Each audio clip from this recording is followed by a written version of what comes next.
jail and face the gallows and give his life. Because I wanted to fight for democracy against the military dictatorship imposed upon this country. I wanted to fight for the restoration of the Constitution, for the rule of law. Benazir Bhutto was born into power and politics. She studied at the best schools, dreamed big, and broke every rule to become Pakistan's first female prime minister. If we have the courage and we have the bravery, this military regime, it is like a house of cards. It has no roots, it has existed in a vacuum and a void. It is rotten to the core and it can collapse. But what is needed is the will to confront this military regime. People called her the daughter of democracy, and for a moment she gave millions hope. But behind the big speeches and bright cameras, Benazir's story was full of secrets, betrayal, and dangerous enemies. Why did the people who cheered for her later turn against her? How did she survive jail, exile, and bombs, only to lose her life when she thought she was safe? Stay with me as we uncover the rise and fall of Benazir Bhutto, first female prime minister and the first elected female leader of a Muslim nation anywhere. Benazir Bhutto. Benazir was born into a politically active family in Karachi. Her grandfather was a feudal lord that helped pave the way for Pakistan to become an independent state for South Asian Muslims. Her father, Zulfikar Bhutto, served as president of Pakistan and in 1973 became the nation's first democratically elected prime minister. Literally, Benazir was exposed to the world of politics from a very young age. In college, she went on to study government and law at Harvard and Oxford. This is where she began shaping her own worldview, one that focused on democratic principles, liberalization, and women's rights. If the Pakistan People's Party was given a chance, we would naturally take measures, socio-economic measures, which we feel would be for the well-being of our people. We would concentrate on economics, we would concentrate on literacy, and we would try to mend the mistakes of the military regime and build bridges which can take our people on to a better society, a happier society, where there are fundamental human rights and a person has self-respect and dignity. After graduating from Oxford in 1977, Benazir returned home to Pakistan. Her father was still the prime minister, but not for long. In July of that year, a military general, Mohammad Zia al-Haq, who was appointed by her father, staged a coup and declared martial law. He placed Zulfikar Bhutto under arrest and his family under house arrest. The general became president and, by many accounts, turned the government into a brutal military dictatorship. In 1979, things got even worse. The former Prime Minister Bhutto was convicted of ordering the murder of his political opponents, accusations his party and family still deny. He was hanged by the government in April of 1979. Benazir, 26 years old at the time, and her mother both continued to fight for democracy after his death. But it would be a long-fought battle. Her mother became the new leader of the Pakistan People's Party.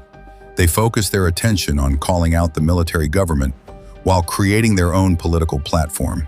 In 1984, after being detained several times, Benazir returned to the United Kingdom, where she became the party's leader in exile. 2 years later, she returned to Pakistan with clear goals in mind. She wanted the dictatorship that killed her father to come to an end, and she wanted free and fair elections to take place in Pakistan. She began campaigning for nationwide elections that year. As this was all happening in late 1987, she agreed to an arranged marriage to Asif Ali Zardari, and she stayed on the campaign trail. Then in August 1988, months before elections were held, a mysterious plane crash killed the nation's dictator, General Mohammad Zia. The unexpected event smoothed the way for the popular star to rise to power. The group selected Benazir to become the nation's next prime minister. The move was historic. She became not only the first female leader of Pakistan, but the first elected female leader of a Muslim nation anywhere. Her party promised to run the country on socialist principles and to improve the lives of women by repealing laws that restricted their freedom. But soon Benazir realized that gaining power and being in power were two different challenges. Although her party won a majority of seats in parliament, they still faced a significant conservative opposition that made legislative moves difficult. Her government wasn't able to pass any legislation in the first 14 months in office, other than a budget. On top of not being able to deliver on her campaign promises, her party's government stank of corruption scandals. After coming to power, one of the PPP's first acts was to bribe and threaten legislators in Punjab to target Bhutto's main opposition, Nawaz Sharif. Sharif was a government official who had close ties to the former dictatorship. Remember that name. Accusations of corruption also swept through her cabinet and were even made against her husband, who became known as Mr. 10%, for allegedly demanding that percentage from people seeking to do business with the government. Only 2 years after coming to power, Bhutto's government was dismissed by the president over alleged rampant corruption, and her husband spent 2 years in prison. Her opponent, Nawaz Sharif, who I mentioned earlier, campaigned on an anti-corruption platform and became prime minister after her dismissal.